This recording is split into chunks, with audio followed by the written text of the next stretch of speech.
move into our next presentation.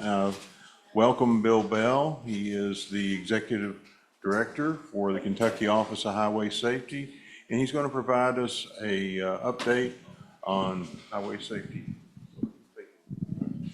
Thanks, Steve. And I want to say great job, Carol. That's why we need you. She's a grantee of Office of Highway Safety, and we couldn't get it done.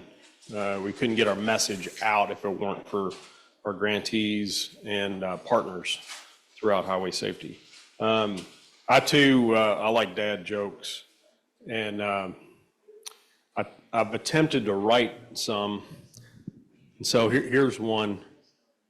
Did you hear about the guy that had to leave the sales conference early?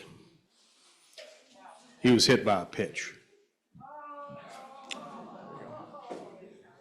You're welcome. That's original. That's original. Okay. And we did have a dad joke PSA that aired around the holidays. And so I didn't write those. I tried to, but the ad agency vetoed me, and they came up with some other ones. Okay, we're going to talk about, if I can advance the screen. Uh-oh, Steve.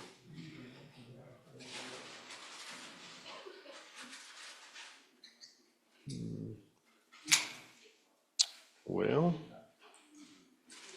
there we go. Okay. And Carol, she showed this earlier, and it might have been the same one. And so this was actually the one from yesterday. And so yes, same one.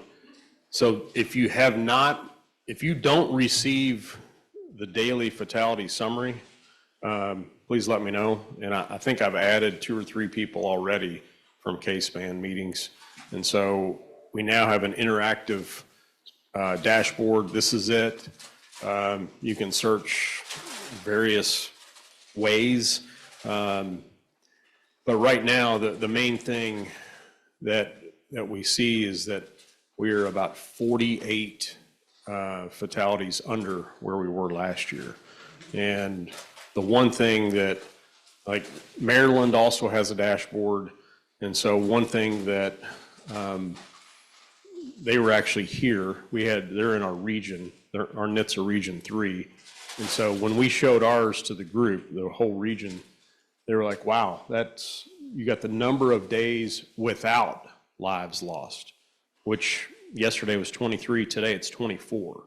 And so, we've had 24 days without a fatality.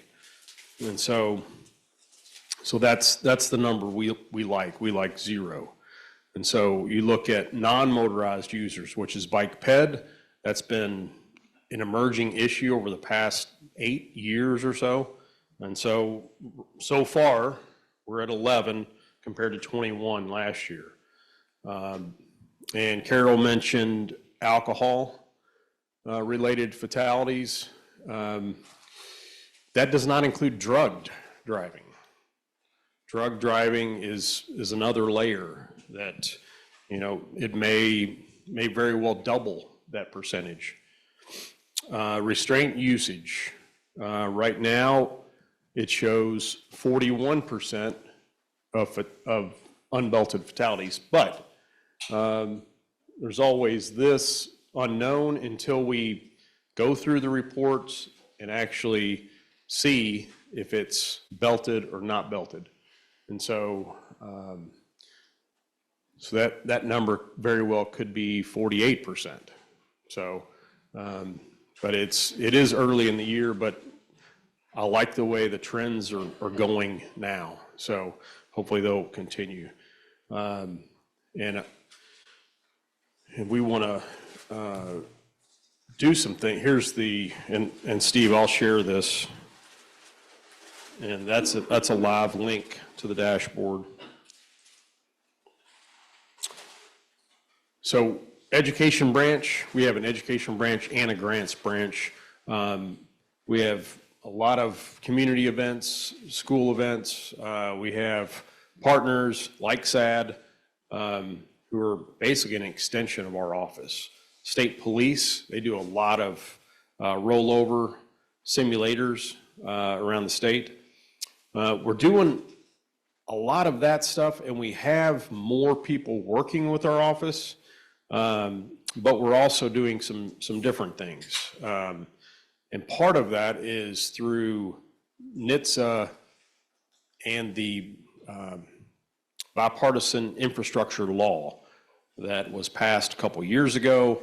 Now we have the final ruling or the guidelines from that. And so with that, there has to be outreach done by law enforcement. There has to be public participation and engagement done by our office in conjunction with our partners. And so with that, we have to get feedback from the public. And it's something where NHTSA and other folks have been saying, okay, we're seeing the numbers go in the wrong direction. And this has happened over the past couple of years. And we have to do things differently because we're not going to get better results. We keep doing the same thing over and over. We all know that. So we have to do things differently. We have to get the public engaged. One thing I'd like to mention here, the Ford Driving Skills for Life program is back again in Louisville. And Carol will be there, I'm sure. And we'll have other folks there, some Bike Ped.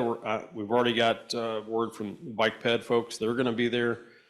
And it is a fantastic program. Louisville will now have that indefinitely. And so typically Ford only goes to 16 cities in the United States. And so now Louisville will be kind of a permanent, I guess, as long as there's a Ford plant in Louisville, they're going to keep coming there. They also want to go to Glendale, which is, I guess, south of, is it Hart County? It's towards Bowling Green. It's where they're having the new battery plant. And so they're going to do there. It's going to be a smaller program, but they're going to be branching out to Glendale. Let's see.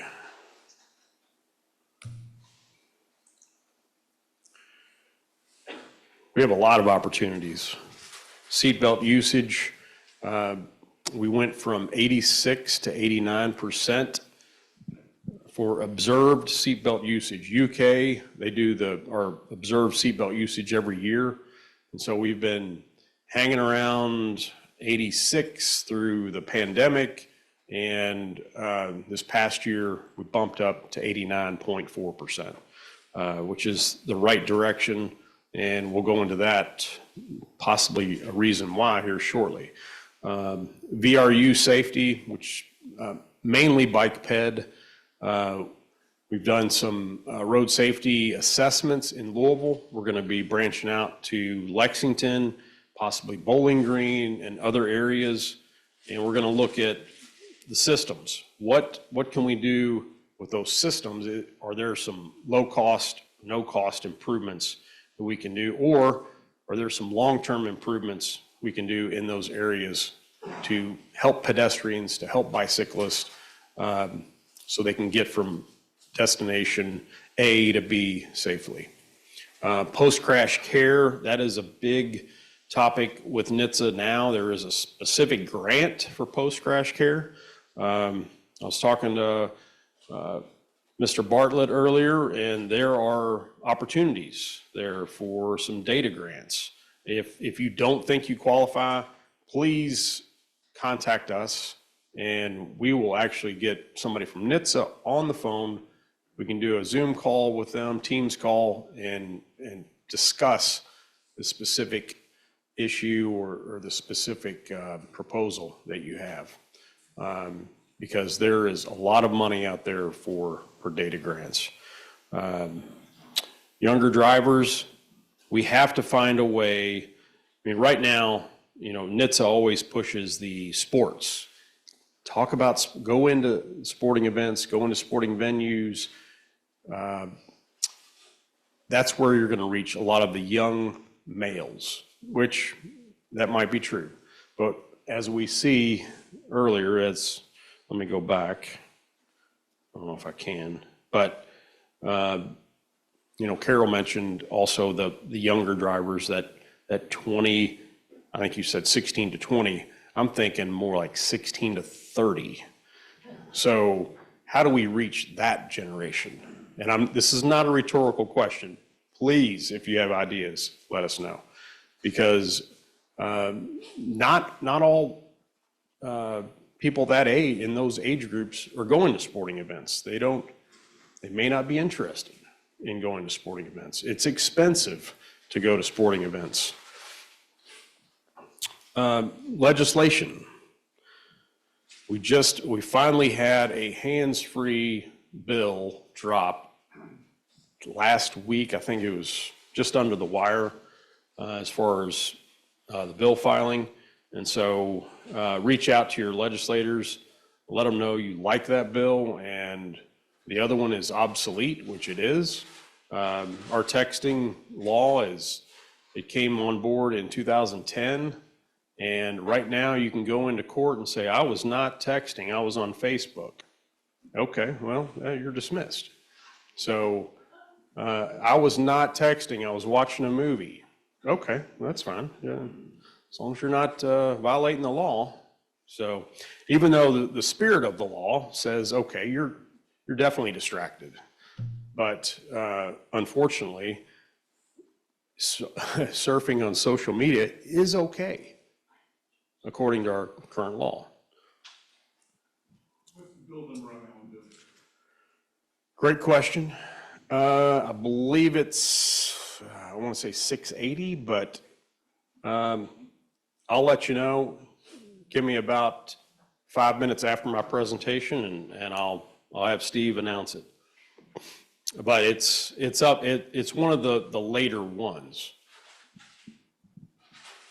Another one is House Bill 192, which allows the use of cameras in work zones, speed cameras.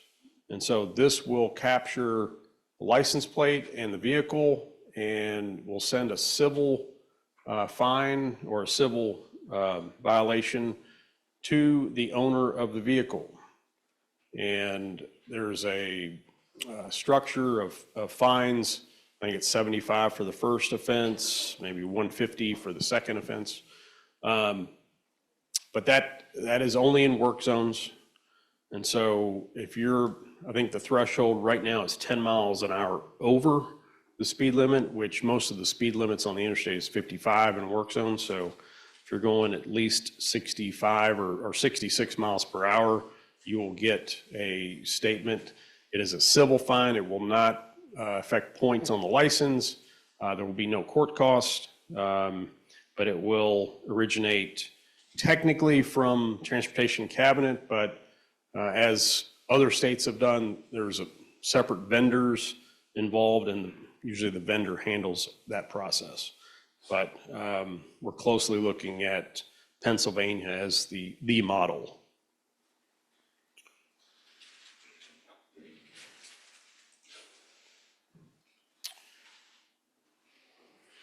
Okay, and this is one thing that, as far as seatbelt percentage goes, the High Five program, this is a rural seatbelt program. And so many of the counties in eastern Kentucky, some in western, and really many counties, I mean, there's 120 counties, I would say, well over the majority of counties, they have seatbelt usage that is under 90%. There are some counties that are over 90%. But this program initiated in Iowa, and now last year, Arkansas and Kentucky did this program. It's funded by NHTSA. We're going to continue this program even if we have to use state funds, because some of the things that we've done with the High Five program is not technically covered under the NHTSA grants, currently how they're written. So if we have to use state funds, we will. And it basically has enforcement, education, and engineering. We have a safety circuit rider from UK that goes out to the counties and says, okay, this needs to be done. It's very low cost, and it could be signage, could be vegetation that needs to be cut down so you can see around the corner. Could be something very simple. They do surveys pre and post. So when we did the surveys for the 5 counties, and it was counties like Perry County, Madison County, Bourbon County, Grayson County, and Knott County, I believe those are the 5. So all counties showed an increase in seatbelt usage. And so some of the counties had an 8% increase, which is huge. And so 3 of the counties so far this year have 0 fatalities. And so not saying that this is the reason why, but this cannot hurt. And so that's why we're continuing this program. And the counties that we've selected, my computer just went down.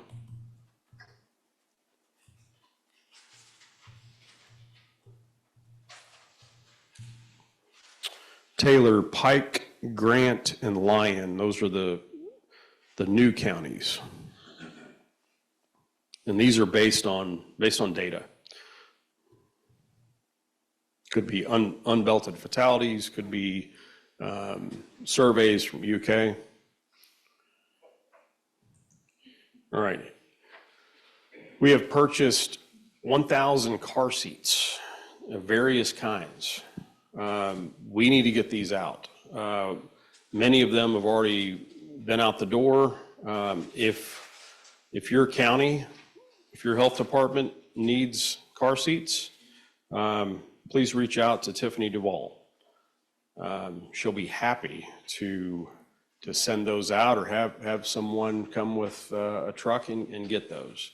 And so I know she reached out to several people in this process, and we decided 1,000 was kind of arbitrary, but I think we went a little high on that number, maybe. But in the past, I'm not going to implicate anyone, but highway safety before I was here, they would buy tchotchkes or giveaways, things that really didn't matter. I mean, stuff you'd give away at I don't know, it could be a pen or whatever. I said, no more, we're not going to do that. It's these commodities or these giveaways.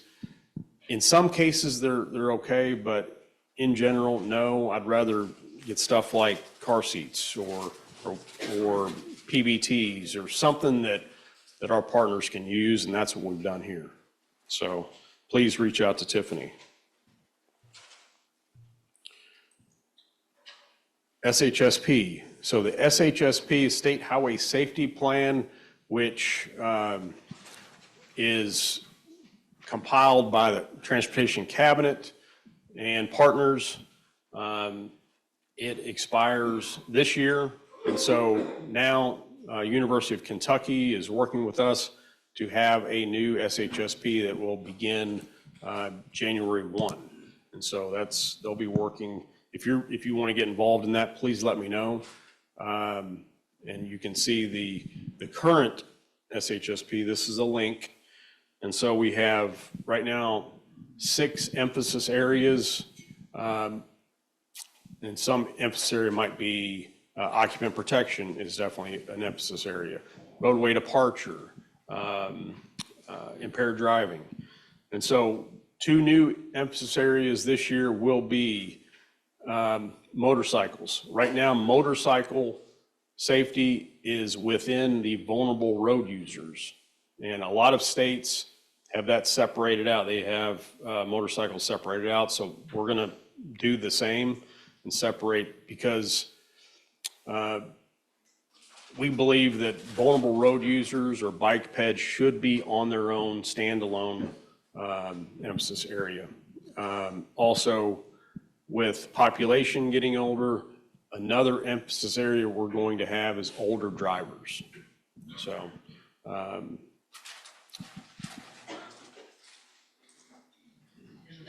does anyone have any questions? So House Bill 244 says that we can speed as long as there's no workers present. So how will that work for the motorcycle station? House Bill 244? Yes. It should be in this speeding zone. Enforcement is not, unless it will change. I don't know if that's going to see that. I haven't heard of that one. I don't. I'm surprised that'll. The thinking was that you can speed as long as there's no workers present. Huh. A construction zone. So I was wondering how would that Pennsylvania? Who's the sponsor of that one? So I was just wondering how that Pennsylvania policy is having an outside vendor monitor and then environment work. Would the workers punch in? Yes, they would have to be present.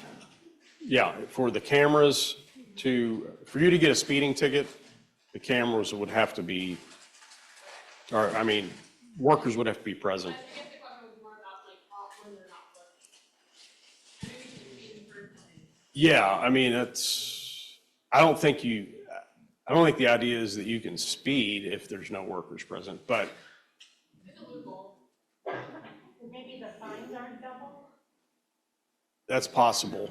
Yeah, that's possible. Yeah. I can see that. But,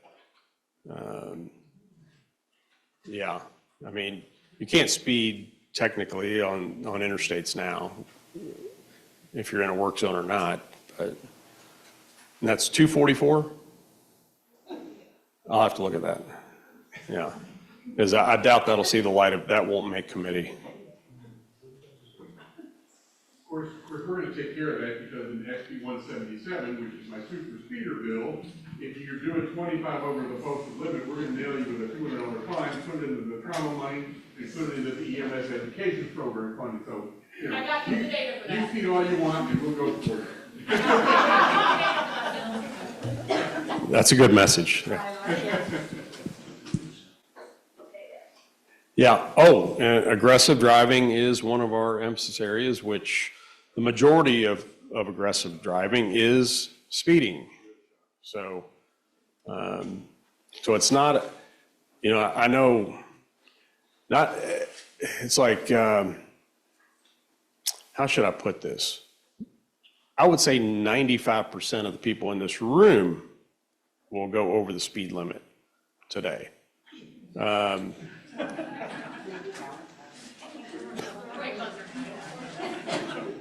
Okay, 97, okay. But, you know, it's, as far as, like, when I talk to police officers, they're like, okay, if we pulled over everyone that was speeding, we'd have to hire 1,000 people. I mean, it would consume everything we do. So even with the camera legislation, there's a threshold of 10 miles per hour. So, and even if you go out and do 70 on the interstate, you probably will be run over. So, or if you go 65, I mean, if you go under the speed limit, you'll get run over. So, but well, I think the message is, and Dick stated it with this bill. I mean, the super speeders are a big problem. I mean, excessive speeding is a problem. Aggressive driving, switching lanes, hard stopping, you know, that is a problem. So, anyone else? Information on how close we are to having some sort of measurable level of intoxication for drug driving, like marijuana specifically? We get that after the fact, well after the fact, because it has to go through KSP labs, and then we finally get it back. We do have those numbers, but they're not as fresh as everything else we get.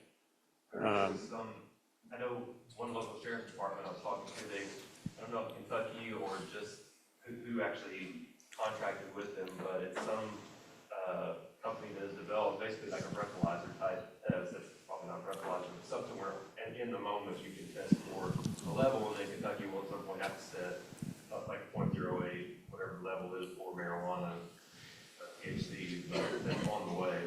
There is, and it's probably going to be 4 nanograms or 5 nanograms. And Robert? The biggest issue that we're running into right now is there hasn't really been a lot of research on what constitutes a presumptive level of impairment for THC.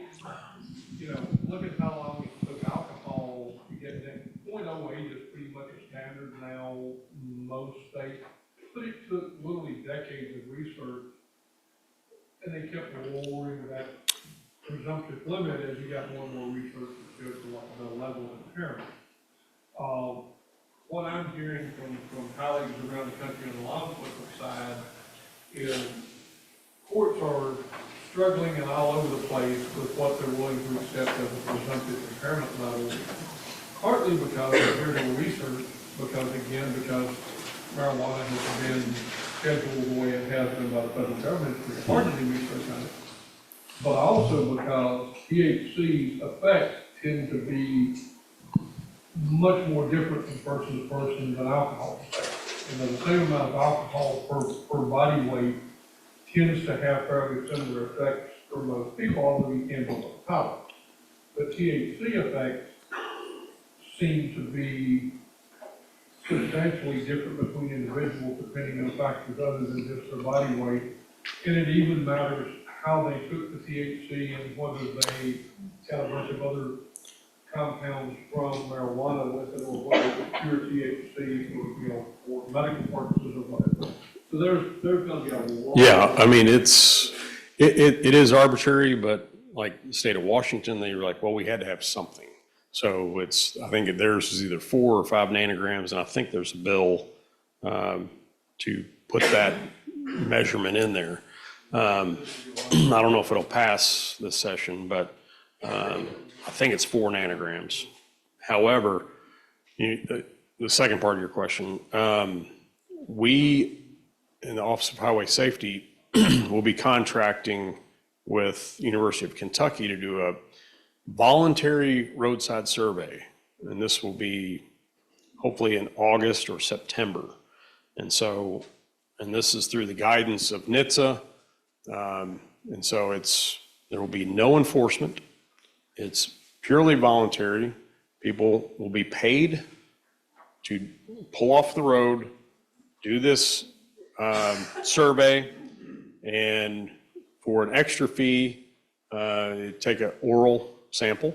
We can take an oral sample, and we can pay them even more for a blood sample. And so the idea is to do that pre-legalization, and then a year later, do it again. And they've done this for 50 years.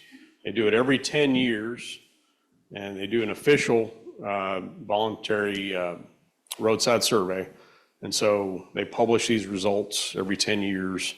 And it's pretty amazing what, people will do. They will pull off the side of the road for $10, $20, $30, whatever they're paying, and do this roadside survey. And that's another 30 minutes. I can go into that, but they don't let people drive away if they are impaired. So they can make arrangements to get them to their destination safely if they are impaired. So, yeah, but there's no enforcement in those. Okay. We have a question in the chat. I'm asking for clarification on it, but maybe you can answer it without the clarification. Where's the best to ask about traffic safety lights at intersections? They can send an email to me, but it will be the HSIP or Highway Safety Engineers. And so Mike Vaughn is one, and so I can get those questions over to Mike.